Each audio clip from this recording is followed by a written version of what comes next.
Hello, everyone, and welcome to episode 161 of the True Crime All the Time Unsolved podcast. I'm Mike Ferguson, and with me, as always, is my partner in true crime, Mike Gibson. Gibby, how are you? I'm doing good, man. How about you? You doing good? Doing outstanding. Outstanding.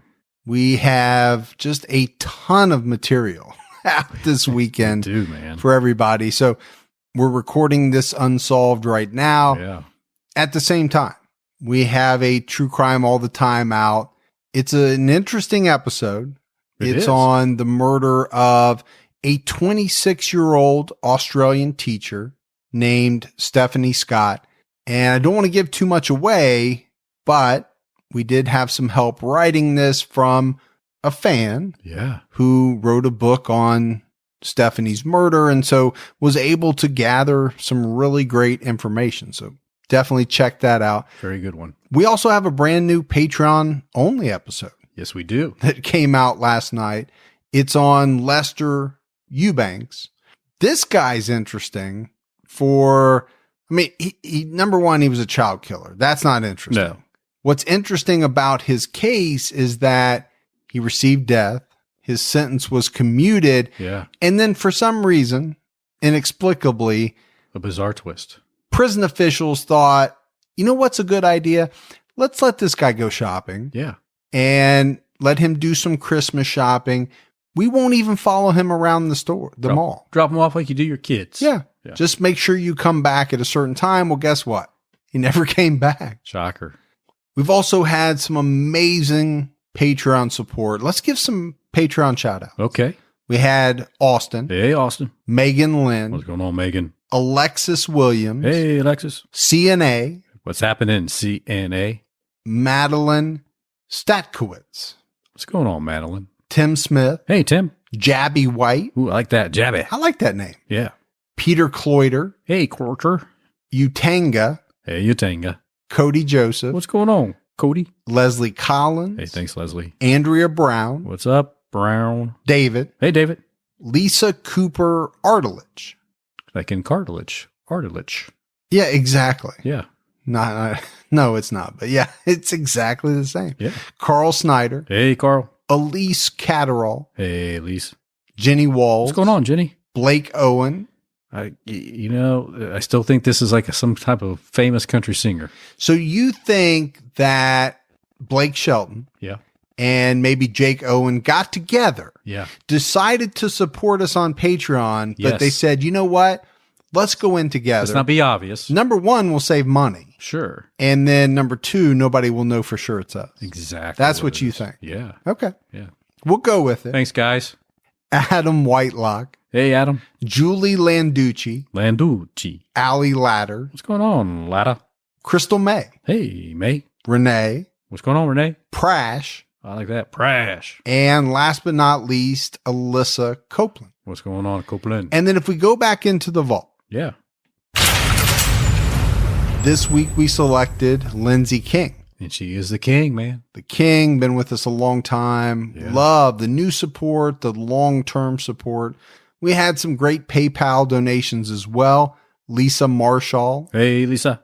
Allison Burks. Hey, thanks, Allison. Tracy Collier. Hey, Tracy. And Tammy Christie. Hey, well, thank you, Tammy Christie. Tammy Ann Christie? Tammy Christie. I'm surprised you didn't say that. All right, buddy. I think we've talked about everything. I think we have. Are you ready to get into this episode of True Crime All the Time Unsolved? I am. We're talking about the disappearance of Asha Degree from Shelby, North Carolina in 2000. Yeah, Shelby's just a little slightly west of Charlotte. Remember, me and you went to Charlotte once. We did. We actually had a really good time. You got the really cool car. I did. And I got I got the souped up Dodge Charger, and you got probably like a Subaru Outback or some. What is it with you and the Subaru? I don't know, Outback? man. that's where I'm at today. What did I have? Yeah, you got like a Chevy Neo or Geo or something. I don't know. Probably got a Geo Tracker or something. And I remember you asking me, you're like, "Well, how did you get that that cool Dodge Charger?" I said, "I just told him I wanted this Dodge Charger." I was so pissed when I seen you pull up behind me.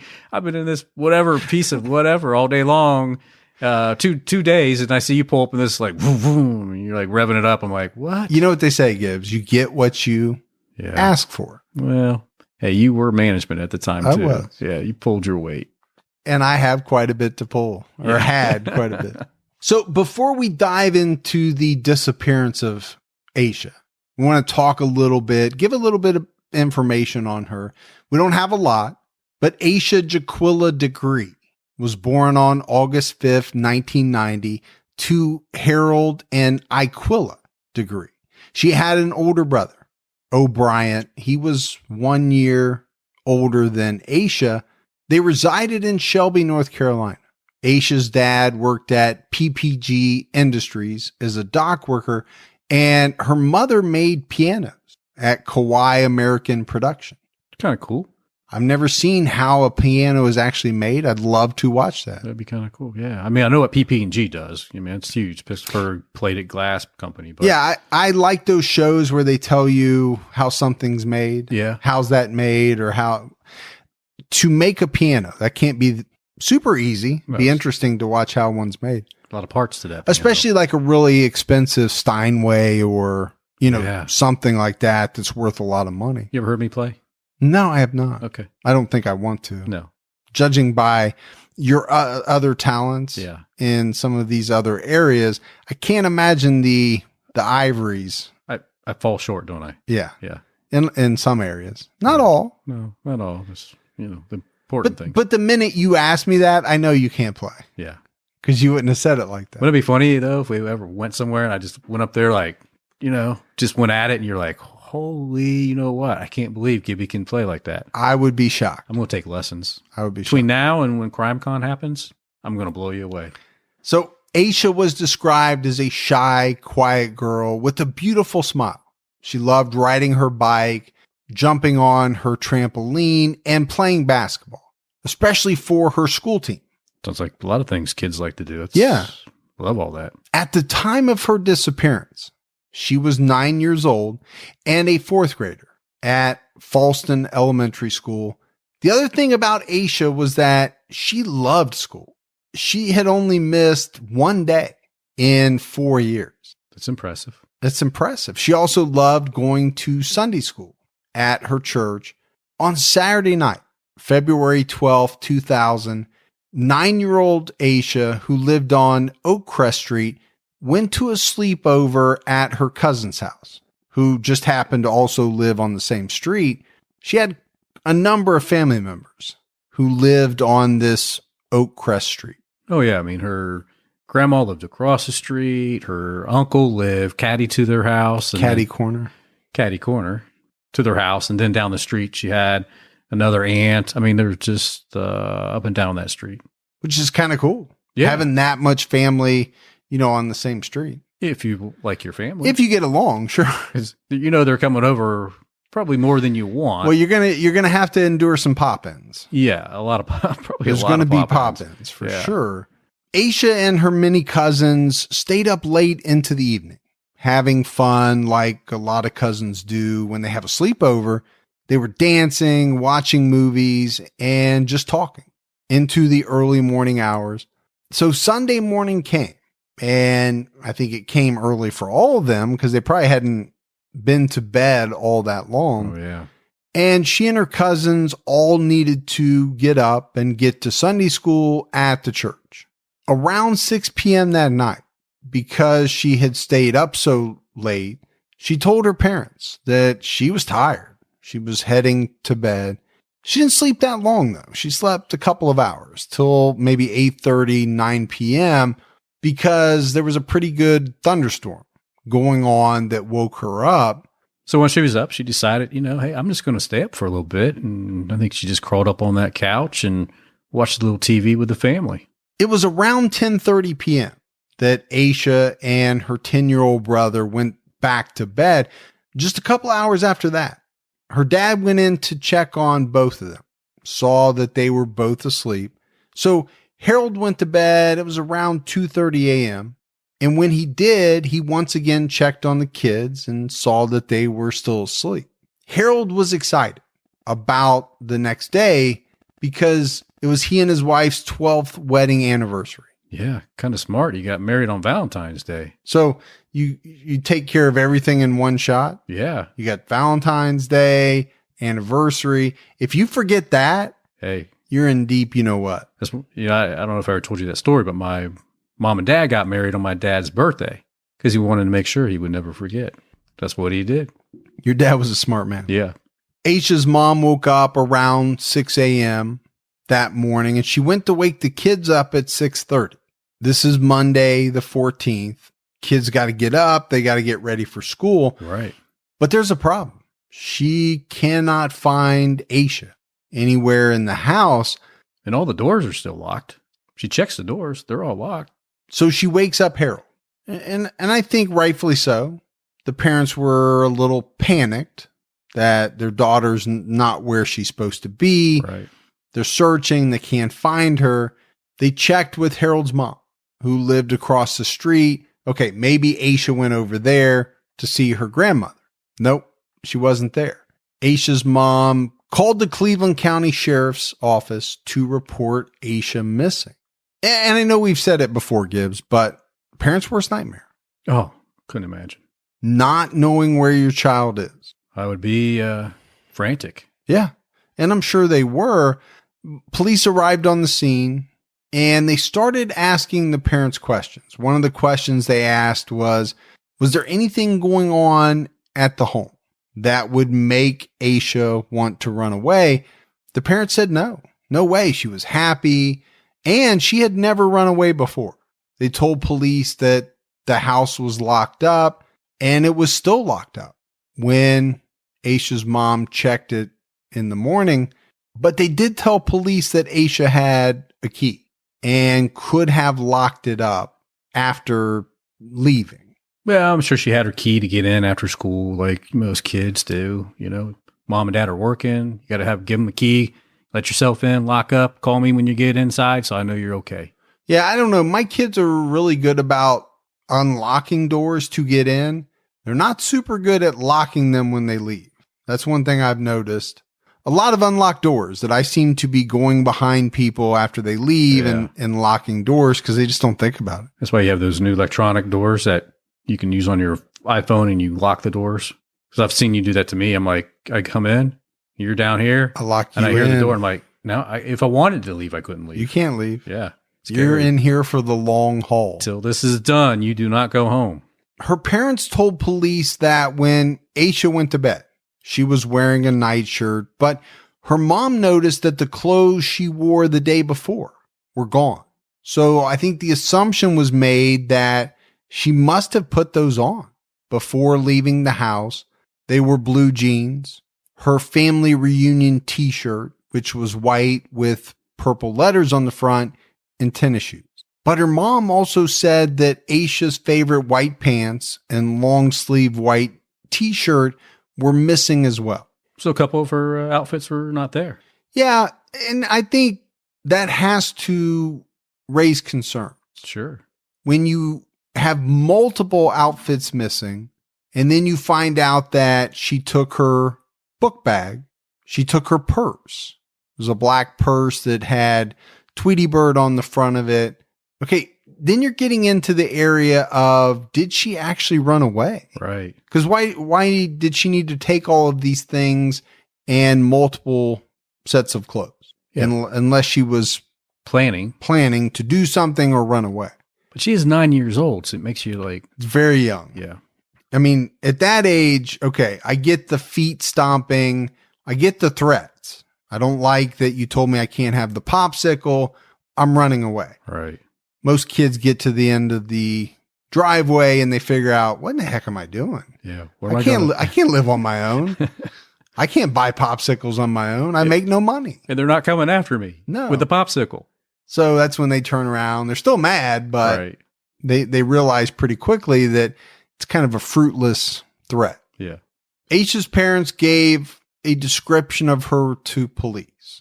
They said she was about 4'6" and weighed around 65 pounds. It's kind of tiny, really. Yeah, pretty tiny. I mean, she's only 9. But right. They also told the police that she always wore her hair in pigtails. So police put out an APB for Aisha. They gave her description. They included the items that her parents said were missing, and they began to search for her. And they started with about a 3/4 of a mile radius around her house. Thought process Gibbs probably was, she's only 9. Right. How far could she possibly Yeah, how go? far can she probably get? No money, she can't drive. In the beginning, police had about 30 officers canvassing the neighborhood on foot. Some were cruising around in cars. But as the day went on, police officers and firefighters from around Cleveland County, they poured in to help with this search. There was also quite a few community volunteers. Yeah, I think when you hear that a young child is missing, I think people just gravitate to wanting to help find that because they have kids. Most people have kids too. Yes. And they can relate how that panic sets in for those parents and how critical the timing of finding that child is. Yep. I think most people know that, the beginning is a critical period or, early on. And I agree with you. Nothing tugs at people's heartstrings like a missing child because most people can put themselves in the place of that child's parent. Sure. What would I do? What would I want? Well, what I want is for the whole neighborhood to come out and help me. Yeah. I want as many people as possible. So, you know what? I'm going to do this for them. Volunteers started posting hundreds of flyers around the area. And later that day, police received a couple of good leads from some truck drivers. The truckers told police that early that morning, this was around 4 a.m., they saw a young African-American girl walking up North Carolina Highway 18. She was wearing white pants and a long sleeve white t-shirt. One of the truckers said that he thought, okay, this is very strange. This is super early in the morning. Yeah. I mean, and this is a very small child. I think they could tell even from the truck. So he turned around to take another look at this girl. Then he was able to confirm, yeah, this is a very young girl. I think he asked himself, what is this girl doing out here at 4 a.m. in the morning? Pitch black out. It's foggy out. No kid should be out during this time. No, number one, you would think it'd be pretty scary for a 9-year-old girl. So this trucker doubled back again. He wanted to go back and talk to her to see if she was okay, offer help, but she got off the highway and darted away from the trucker into the fog. Now, he assumed that she was headed home, and I'm sure Gibbs, he didn't know what else to do, so Right. he kept on going on his route. So on this first day, police had been searching. As you get into the nighttime, it started to get dark. There was also a hailstorm that rolled in. So police called off the search until the next morning. As a parent, that had to hurt a little bit. They called it off. Yeah. 'Cause Because what can you do? yeah. But people can't search 24 hours a day. People No. need rest. At a certain point, searching does no good. Yeah. It's dark. You got a hailstorm, but it wouldn't matter. No. As a parent, you're just like, don't stop. Please don't stop. Yeah, because you're thinking, my baby's out in this. I need to find her. The next day, Tuesday the 15th, the sheriff had a helicopter up in the air, and the helicopter had infrared technology, basically scanning, over the area. They called in search dogs, and they also had some volunteers on horseback to help cover some of the hilly terrain. So all hands on deck, it sounds like. Well, it does sound like there was a very strong turnout Yeah. to help search for this little girl. And that's what you always want to hear. Police made some determinations based on the accounts and the information they got from the truckers. So if Asha was last seen at 4 a.m., they determined that she had to have left her house at about 3:30, stepped out into the pitch black night, and walked up her street to North Carolina Highway 18 because she was about a mile up the road when she was spotted by the truck drivers. So you have these riders on horseback, you have the dogs, And they were searching that area, the area where the trucker said he saw this young girl dart away into the fog.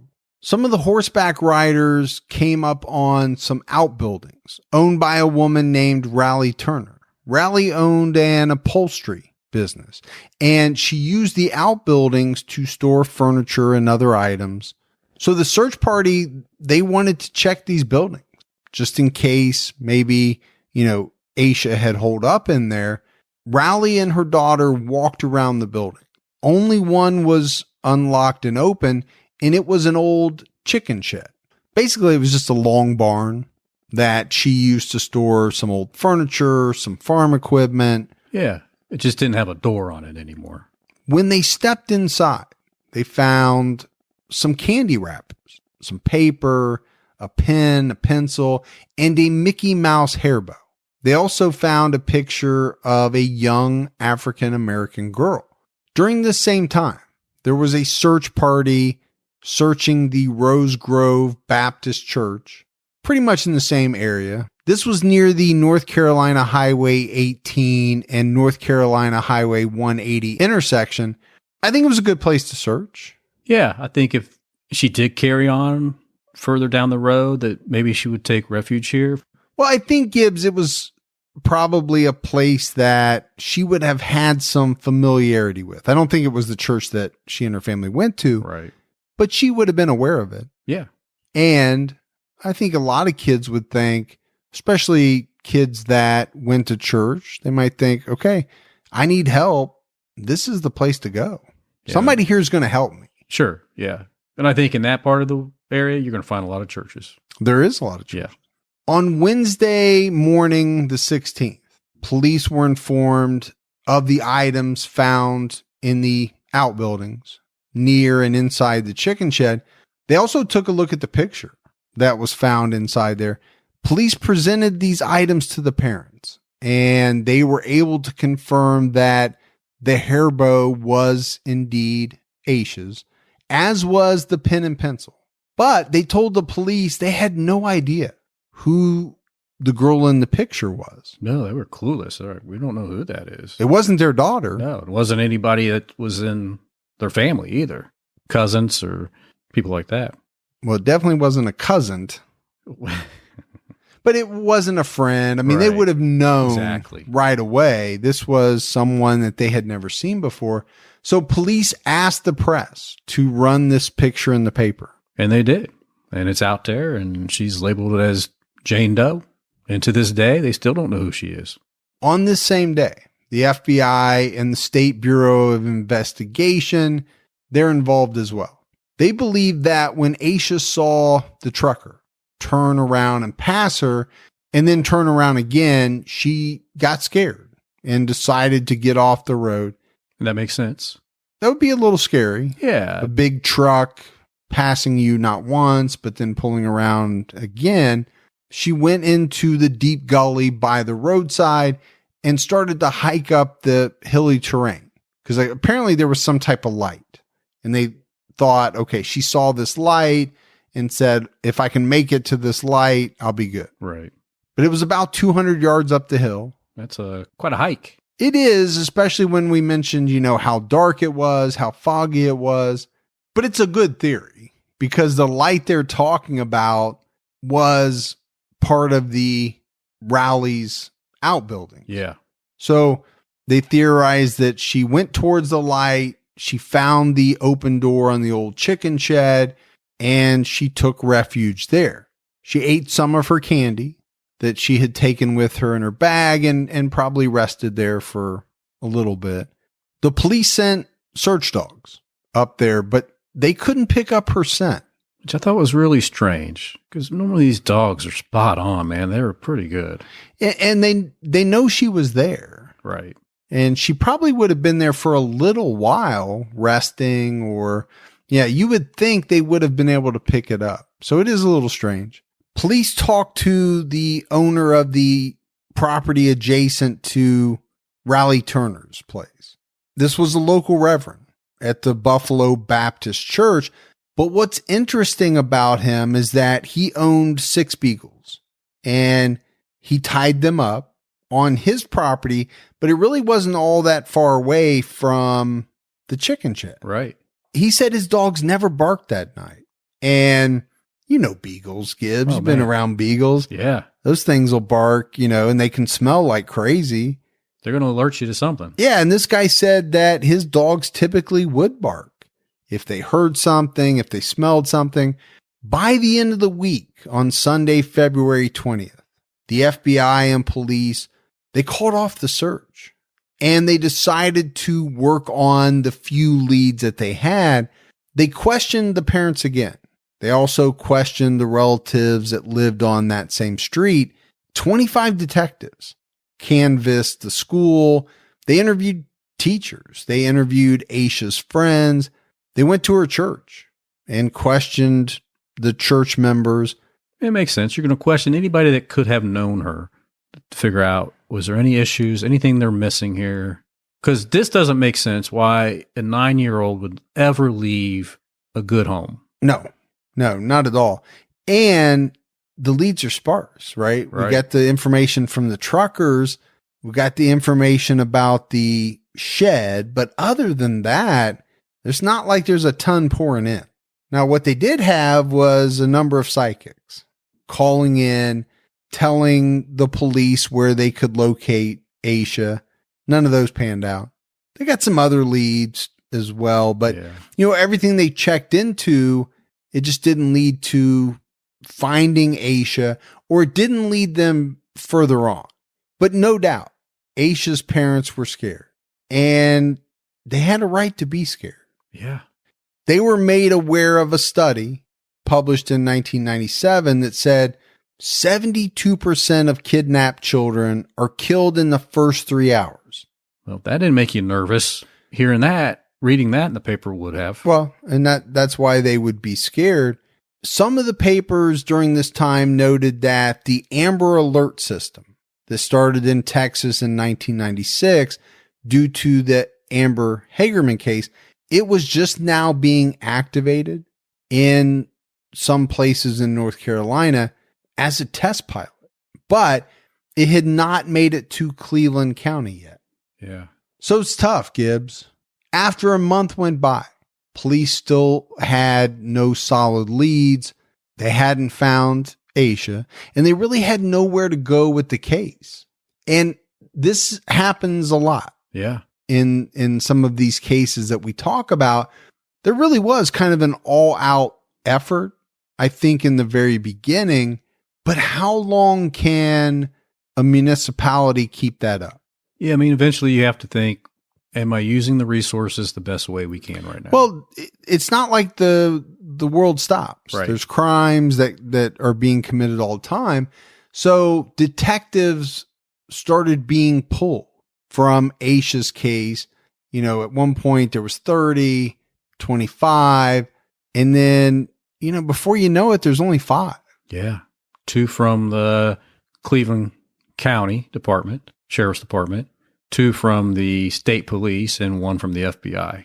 And we talk about blows to the family. This had to be one. Well, sure, because I'm sure you feel like they're giving up. I mean, I would. I'd feel like, well, what? We're down to 5 people now?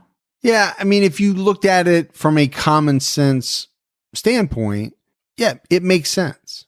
Can't have 30 detectives working on this case forever. But I would think, as the parent of a missing child, you're not thinking that way. You don't care about common sense. You want every available person working on your child's case. I know I would. Yeah. And I know you would too. Absolutely, I would. And you'd fight like hell for it. Doesn't mean you'd win. Right. But I think you and I both, and most people out there, would be very boisterous. Yeah, won't be sitting there quiet. No. Gibbs, some people in the community wondered, was this anything like the kidnapping, sexual assault, and murder of 10-year-old Tiffany Long that occurred in 1998? Yeah, there was definitely some buzz about that. And this was a horrific case. Teens Dorothea Bynum, Harold Jones, and Joseph Jones, they decided to befriend this little girl, Tiffany Long. They took her behind a vacant house in nearby Burlington, North Carolina, and they did some just absolutely horrific things to her. And then they just left her dead body there like it was trash. Yeah. Now, they were eventually caught. Right. And all three were serving time, and I'm assuming probably still are, for this horrific act. The leader of the group, Dorothea, she got 124 years in prison and was sentenced pretty much somewhere around the time that Asha went missing. Right. Now, there's no way it could have been these three people. No, but the thought was, could it be something similar to what happened to Tiffany? Yeah, maybe even a copycat, right, or somebody that had read about it. You just never know. And you have to keep all the options open. Police, FBI, and the North Carolina Center for Missing and Exploited Children, they were all at a loss when it came to what happened to Asha. I don't think it made sense to anyone, Gibbs, that she vanished the way she did with very few clues. The Center for Missing and Exploited Children said the year before Asha went missing in the United States, they had 877,000 reported missing children. And in North Carolina alone, they had almost 6,400. Yeah, that's a big number. They're both numbers that are just way too big. America's Most Wanted did a segment on Asha's disappearance in 2000, as did the Montel Williams show. Then later in 2001, her case was featured on the Oprah Winfrey show. So it did receive quite a bit of coverage. Yeah, it did. I think they were just trying to get it out there in the public that maybe somebody would recognize her. The post office delivered flyers to every address in and around the area. And then the Missing and Exploited Center for Children, they faxed a flyer to over 12,000 different agencies. A billboard was erected on North Carolina Highway 18 with Asha's picture and information. The community held a march in her honor to attempt to keep her in the public eye. A local theater group raised money for a reward, and as did a local race car driver. The race car driver did kind of a cool thing. He took basically what was on the billboard and had it put on his hood of his race car. So as he went around the laps, and when the people could come down and see the car, they would be able to see that. And then, that would maybe try to jog some memories of people. I'm assuming it's a NASCAR guy, because there's tons of NASCAR guys that live around that area of North Carolina. Yeah, I think it was either NASCAR or the step below. Step below it, yeah. Gibbs, I really do think the community as a whole, they did what they could to help find this little girl. They did end up raising about $20,000. Which we know that's a lot of money. It is. On August 3rd, 2001, the police got a lead. This was just 2 days before Asha's 10th birthday. The lead came in from Burke County near Morganton, which is about 26 miles from Asha's home. A construction crew, while digging up some land on North Carolina Highway 18, they were widening the highway. They found a black book bag that belonged to Asha. Yeah, they found it slightly buried in the ground, but it was inside of a plastic bag. But they knew it was hers because, inside the bag, police found her name, her telephone number. Also inside the bag was a New Kids on the Block t-shirt, which was important because Asha didn't own a New Kids on the Block t-shirt. There was a book from her school library, which her parents said they weren't aware she had, called Miguelot's Pool by Dr. Seuss. So I think both of these items were interesting because the parents couldn't, right off the bat say these were hers. Yeah, the Right. book bag was for sure. Sure. But we don't know where these two items came from. They could have been hers. She could have gotten them from somebody else, or somebody else could have placed them in her book bag. I mean, her parents never knew about the NKOTB shirt. I think that's a very interesting thing. No doubt about it. Aside from your love of New Kids on the Block, that's an interesting lead. So they took all these items and sent them off to a lab to be fingerprinted. On August 14th, 2001, a search party was formed to search 3 miles along this stretch of highway and about 150 feet on each side. Because I think the investigators' theory came back to this highway. Yeah. And the fact that they knew Asha was on it, and they theorized that she was picked up by someone, most likely killed, and then dropped off in this area, right? This is further away from where the truckers saw her. But during the search, they only found what seemed to be some animal bones. They did find some hair bows and a couple of pieces of clothing. The next day, they found a purple rag inside a mulch pile near a creek. And I think they thought, could that be the family reunion shirt that had the purple on the front? A piece of it, maybe. Yeah. Yep. That now looked like a rag. They're going to take a hard look at everything they found. They also found some strange things. They really did. They found a half-sunken vehicle, some type of geo-tracker, maybe even a Ford Fiesta. You know, because those people just want to they just want to get rid of those cars. They do. Now we're getting into the geo-tracker hate. We're just going to cover it all. But they thought it may be an owner that was, trying to get rid of it. They also found a narrow trail that had a sunken cabin near it with a half-buried stove. They weren't sure at the time if anything they found was related to Asha's disappearance, but they sent everything off to the lab. Police were certain that they would have to backtrack from this point they were at, right, the 26 miles back to her house. Yeah, I think that's makes logical sense, right? They feel that if this is where someone threw out or disposed of the backpack, like you said, somewhere between where she was last seen and here, something had to happen. And maybe there's some evidence that we just haven't found. Yeah. 26 miles is a lot to cover. Especially in this type of terrain around this Highway 18. Because you're not just driving down the road looking at a car, right? Yeah, it's 26 miles, but you have to fan out. Yeah. So much on each side. That's where, it really takes some effort. And this is like, you got hilly terrain on both sides and you got really thick, heavy vegetation. It's definitely going to be a difficult task. On August 28th, 2001, Asha's dad was almost killed in a head-on collision returning home from work. It was rough. They had to care flight him to the hospital, but he made it through and was eventually released. The county had the next big search party for Asha scheduled for September 12th, 2001, but it had to be canceled because we all know what happened the day before that. Yeah. 9/11 happened. A lot of things got canceled. Well, things were put on hold. They did organize a new search party towards the end of October, and they searched an 8-mile stretch of North Carolina Highway 18, but they didn't find anything.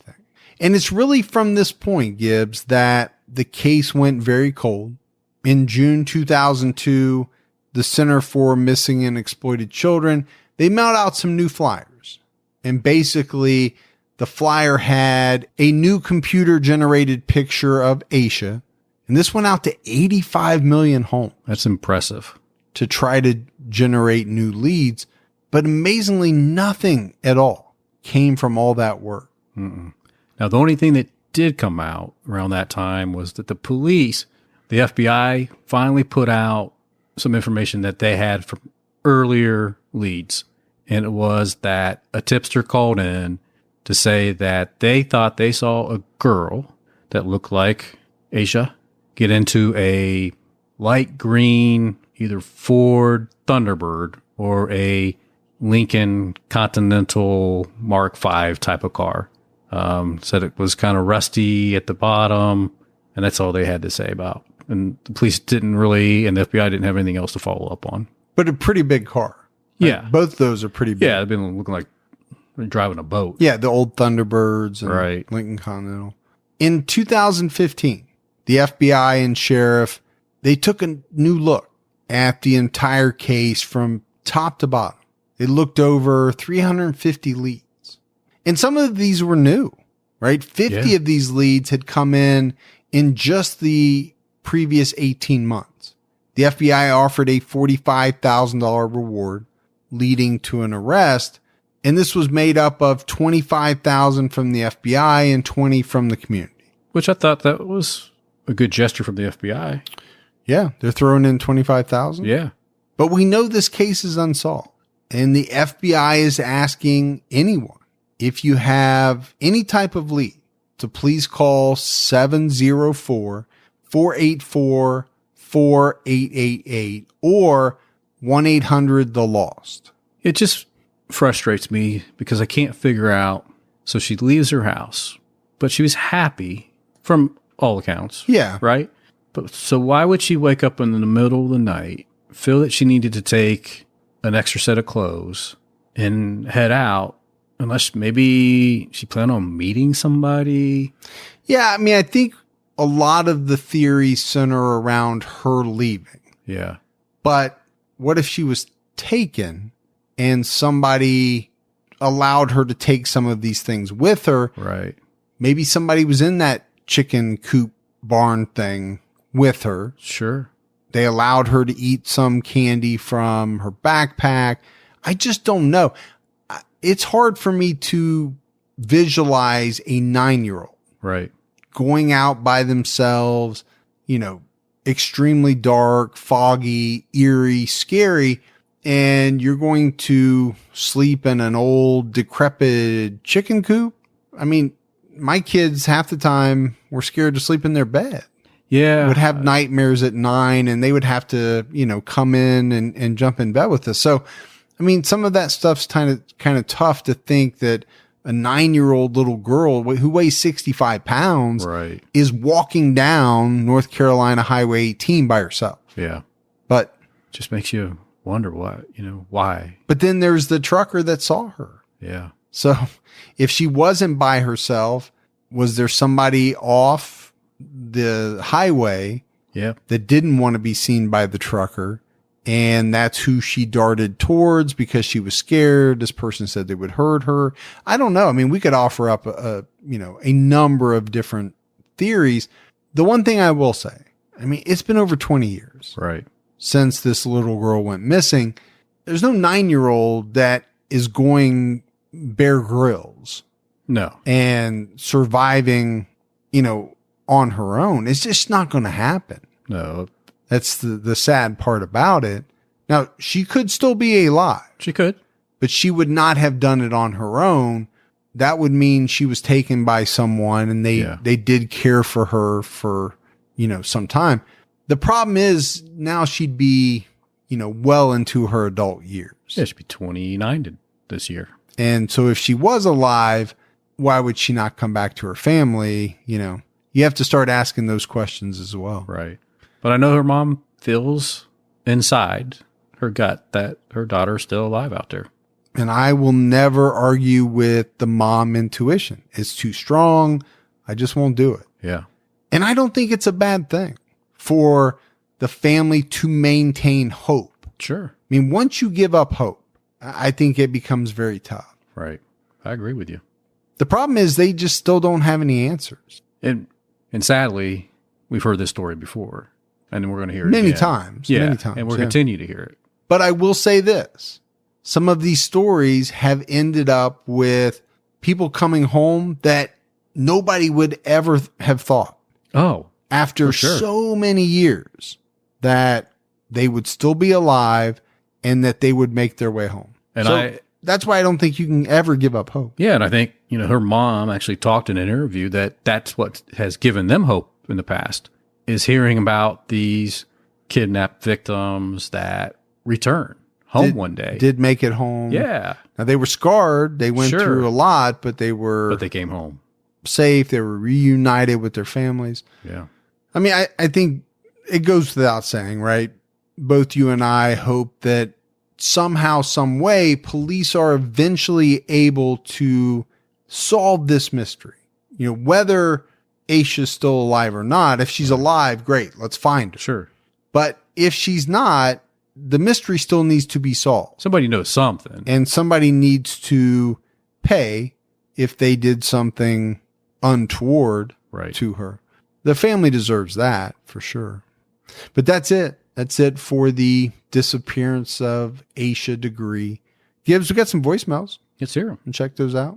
Hi, Mike and Gibby. This is Tatiana from Reno, Nevada. And I just wanted to call to say that I absolutely love you guys. I'm listening to you guys for a while now. Binge forever. I'm on Unsolved now, and I love it. Every Sunday I'm ready for it. Every Saturday I'm ready for my Patreon episode. I just want to say you guys bring a whole new meaning to podcasts and true crime. So thanks for doing it and to keep doing it during this hard time. You are the air that I breathe. I am Team Mike, but I gotta be honest, Gibby, you get me every time and I'm laughing. So thanks, guys. Look forward to the next episode. Hope to talk to you soon. Have a good week. Hi, Mike and Gibby. This is Tatiana. Again, I just called from Reno, Nevada, and I was super excited, so I forgot the last thing to say is keep your own time ticking. Have a good one, guys.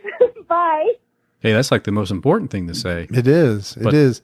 I'll say this. I would just want a shot of her energy. Oh, man. I just need a shot of that to really get me pumped up. You think she really wants to breathe the air down in this basement with us two down here for 5 hours? Probably not. But she is very energized. Yeah. I love it. There's also a trend here, Gibbs, of people calling back. That's going to happen again. Okay. Well, I do like Reno 911. I do, too. Yeah. I love that show. I was sad when they took it off the air. Hey, Mike and Gibby. This is Rebecca calling from Stuttgart in southern Germany. I just wanted to let you know that I love your podcast. I think you guys are doing an amazing job. I'm totally addicted to every episode I'm listening to. And yeah, I'm both Team Mike and Gibby because I think you guys just perfectly complement each other. So please keep up the great work, stay safe, and keep your own time ticking. Bye. Yeah, we're yin yang. We're what? Yin yang. Or yin yang. That too. So her accent was so good that it was. If she would have not said she was from Germany, right? I don't even think I'd have noticed it. She could have been from Ohio for all I know. It was really her good. English was very good. Yeah, well done. Hi, this is Trin Killian calling. I've been a long time listener and wanted to leave you a voicemail since you mentioned that you don't get as much voicemails nowadays with, what's going on. And I just want to let you know I appreciate what you both do. You're both really funny and you keep the podcast going. You stay on topic and, it's very interesting listening to you every single week. I look forward to, every single week whenever a new episode comes out. I wanted to say, keep up the good work and keep your own time ticking. Bye. Love it. I love the positivity, and you and I really appreciate the kudos, no doubt. And she said you were funny. I think she said both of us were funny. But more importantly, she said you were funny. Oh, okay. Yeah. I am funny. Hey, my son just fell off his scooter. Just wanted to thank you guys for all the amazing podcasts. Hey, sorry about that. My son fell off his scooter. Just wanted to thank you guys for all the amazing podcasts. I didn't know about True Crime All the Time Unsolved until the quarantine started, so that means I got a lot of episodes to watch. Thank you for keeping me sane. Hey, what a trooper, man. He hung in there, I know. This one really cracked me up because obviously he had to call back in. Sure. And I actually edited some of the first one because the crying went on for quite a while. Oh, I can imagine. But the son falls off the scooter. He thinks he's in the clear. Right. So he calls back. Yeah. Boom.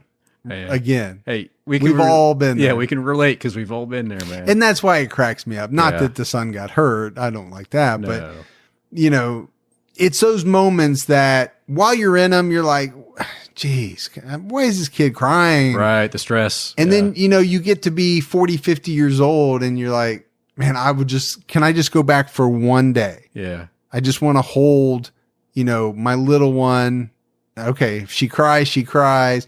But that's how life goes. That's right? exactly how it goes. But we appreciate you calling. We do. All right, buddy. That is it for another episode of True Crime All the Time Unsolved. So for Mike and Gibby, stay safe and keep your own time ticking.